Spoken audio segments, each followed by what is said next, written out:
اعوذ باللہ من الشیطان الرجیم بسم اللہ الرحمن الرحیم۔ میرے تمام دیکھنے والوں، سننے والوں اور میرے دوستوں، السلام علیکم۔ آج کا موضوع جو ہے وہ بے چینی اور اس کا حل۔ بعض اوقات انسان اپنے اندر کے معاملات میں بہت بے چین ہو جاتا ہے، اور ان روحانی معاملات کا حل صرف اور صرف اللہ تعالیٰ کے راستے پر چلنا اور اللہ سے لو لگانا، اللہ کے رسول سے محبت کرنا اور اللہ والوں کی محفل میں بیٹھ کر ہی ان کا حل ملتا ہے۔ میں آج آپ کے ساتھ انہی بے چینیوں اور ان کے حل کے بارے میں بات چیت کر رہا ہوں، اور میں آپ کو یہ بتانا چاہتا ہوں کہ کیسے جو ہے وہ ایک شخص جو بے چینی کا شکار ہو جائے اور دنیا کی ہر آسائش بھی اس کے پاس ہو، وہ بے چینی تب بھی اس سے دور نہ ہو، تو اس کا حل کیسے تلاش کیا جاتا ہے۔ خلیفہ ہارون رشید بادشاہ وقت تھے اور شدید بے چینی کا شکار ہو گئے، اور اس قدر بے چین تھے کہ وہ بے چینی ان کو نہ دن میں آرام کرنے دیتی تھی نہ رات میں آرام کرنے دیتی تھی۔ اس بے چینی سے تنگ آ کر انہوں نے اپنے وزیر کو بلایا، فضل بن ربی جس کا نام تھا، اور اس سے اپنا سارا حال سنا دیا اور ان سے کہا کہ کوئی اس کا حل تلاش کرو۔ فضل بن ربی نے کوئی بھی عالم، کوئی بھی عامل نہیں چھوڑا، اور ہر قسم کا دم درود خلیفہ ہارون رشید نے استعمال کر لیا، لیکن اس کی بے چینی بجائے کم ہونے کے اور بڑھ گئی۔ بالآخر فضل بن ربی نے خلیفہ ہارون رشید سے یہ کہا کہ ایک ہستی ایسی ہے جو یقیناً آپ کی اس بے چینی کا علاج ڈھونڈ نکالے گی۔ خلیفہ ہارون رشید بہت بے چین تھے اور بڑی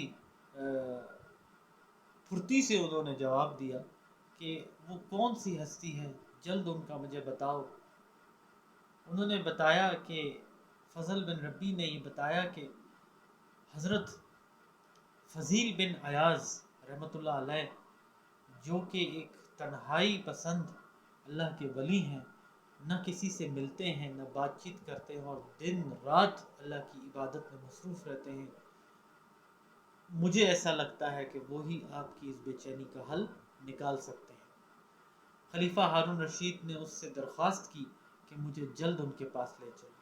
اور اس وزیر کے ساتھ ان کی چوکھٹ پر جا کھڑا ہوا۔ جب دروازہ کھٹکھٹایا تو ایک بڑی نرم سی آواز، بڑی دھیمی سی آواز میں انہوں نے اندر سے یہ لفظ کہا کہ کون ہے۔ جب انہوں نے بتایا کہ فضل بن ربی نے بتایا کہ بادشاہ وقت خلیفہ ہارون رشید آپ سے ملنے کے لیے آئے ہیں، تو حضرت فضیل بن عیاض بہت جو تھے، انہوں نے حیرانگی کا اظہار کیا اور دل میں یہ سوچا کہ اگر وقت کا بادشاہ میرے در پر آیا ہے تو ضرور اس کے ساتھ ملاقات کر لینی چاہیے۔ اور انہوں نے اٹھ کر سب سے پہلے اپنے جھونپڑی کا دیا بجھایا اور دروازہ کھولا، لیکن خود جا کر اس اندھیری جھونپڑی کے ایک کونے میں بیٹھ گئے، یہاں تک کہ اس قدر اندھیرا تھا کہ خلیفہ ہارون رشید اور اس کا وزیر فضیل بن ربی جب اندر آئے تو انہیں حضرت فضیل بن عیاض رحمۃ اللہ علیہ نظر نہیں آتے تھے، اور وہ دیوار پر ہاتھ رکھ کے جب اس کونے کی طرف پہنچا جہاں کہ حضرت عیاض رحمۃ اللہ علیہ تشریف فرما تھے، تو ان کے سر پر خلیفہ ہارون رشید کا جیسے ہی ہاتھ لگا تو انہوں نے اس کا ہاتھ پکڑ کر ان سے مصافحہ کیا، لیکن ان کے ہاتھ کے مصافحے سے ہی خلیفہ ہارون رشید کے پورے جسم میں ٹھنڈک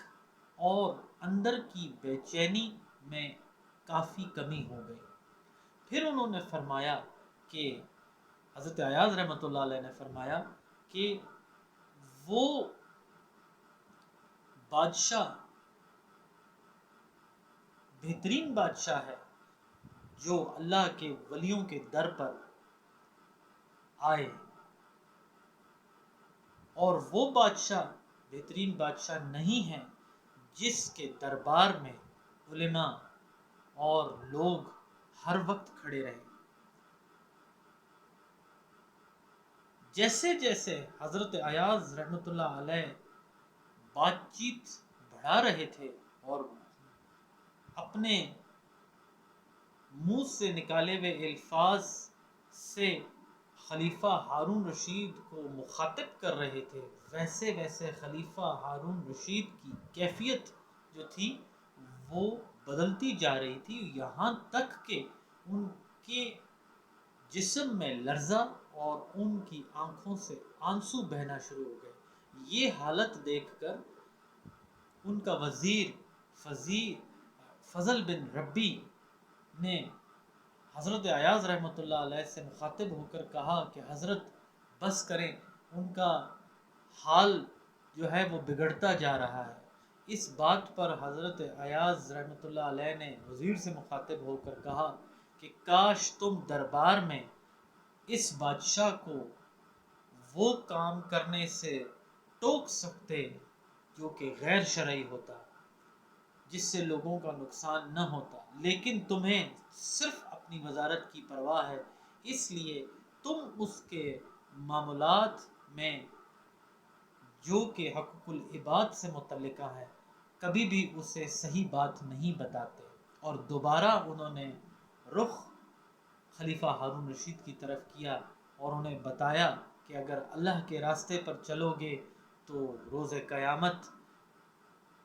دوزخ کی آگ سے بچ جاؤ گے۔